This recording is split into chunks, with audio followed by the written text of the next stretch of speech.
Сәлем менің құрметті көрермендерім, менің арнама қош келдіңіз. Міндетті түрде тіркеле кеттіңіз. Бүгін сіздерге таңғы асқа немесе балаларға тез дайындап беруге идея болсын деп, осындай жасалу жолымен бөлісіп жатырмын. Бұл бізде бургер лавашты, яғни бургерге ұқсайды лавашпен осындай тіске басар дайындаймыз. Алдымен фаршты, менде тауық етінің фаршы, жақсылап тұстап, бұрыштап алып, лавашты дөңгелектеп кесіп алғаннан кейін оған жақсылап тұрып орналастырып аламыз.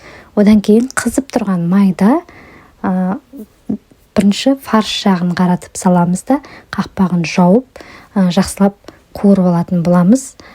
Бір 3 минут 4 минут ұстасаңыз жеткілікті. Одан кейін келесі жағын аударған кезде қақпағын жаппай-ақ кішкене ғана қуырып аласыз. Яғни лаваш күйген сияқты қызартып алыңыз. Сол кезде күтірлеп тұратын болады сырты. Одан кейін салмасы өз қалауыңызша, мен ірімшік қостым және қияр қостым.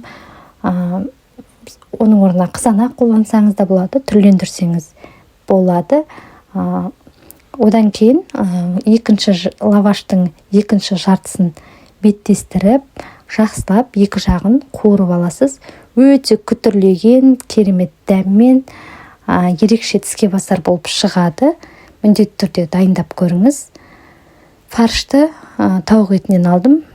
Басқа да фаршты қолдансаңыз болады, тек жұқалап жақсаңыз болады, жеткілікті. Сол кезде жақсы болып пісіп шығады, өте тез дайын болады. Әсіресе таңғы асқа, балаларға тойымды тіске басар идея менен. Енді соусы дәмдірек болу үшін соус жасасаңыз болады. Томат пастасы, одан кейін майонез және қышай, яғни горчицадан кішкене қосып, жақсылап тұрып араластырып, қуырып, пісіріп алған дайын лаваштағы бургерге ортасынан жағып алыңыз. Сол кезде өте дәмді болып шығады. Бұның өзі бір ерекше дәм береді. Түсінікті болу үшін екінші қайтара міне жасап көрсеттім. Өте оңай, ешқандай уақытыңызды алмайды. Тез және қарапайым үйдегі заттармен дайындасаңыз болады. Яғни салмасын өз қалауыңызша өзгертсеңіз болады. Бұл менен кішігірім идея болсын жасалу әдісі туралы.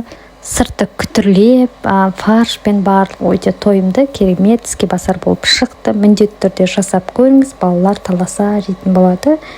Дәмі тілі үйреді. Жеңіл әрі қарапайым, күтірлеген осындай тіске басар міндетті түрде дайындап көруге кеңес беремін. Және видеоны соңына дейін көріп, міндетті түрде бағалай кетіңіз, пікіріңізді жаза кетіңіз. Назарларыңызға үлкен рахмет. Келесі видеоларда жолыққанша.